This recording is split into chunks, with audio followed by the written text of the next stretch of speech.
Chelsea, Qarabağla oyun qabağı dua etmişdinmi? Sən elə bildin asanlıqla gələcəksən Bakıya, 3-4 qol vurub böyük hesabla qələbə qazanacaqsan yenə? Yox, alınmadı. Səni Qurban Qurbanov və onun komandası saxladı. Və hətta deyərdim ki, müəyyən qədər bəxtiniz də gətirdi, uduza da bilərdiniz. İndi gedin bir xala sevinin. Bu dəqiqə Qarabağ 36 komanda arasında 15-ci yerdədir və 24-lükdə qalmaq üçün çox yaxşı şansları var.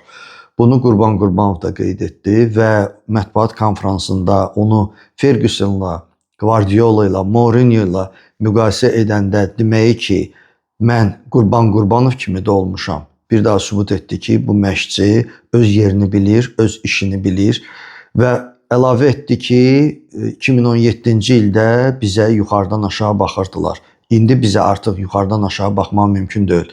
Maresca da Chelsea-nin baş məşqçisi qeyd etdi ki, bizim bəxtimiz müəyyən qədər gətirdi. Biz asan qollar buraxdıq, 2-2-ni gözləmirdik və bir xal əldə edə bildik. Necə deyərlər, Napoli gəlsin.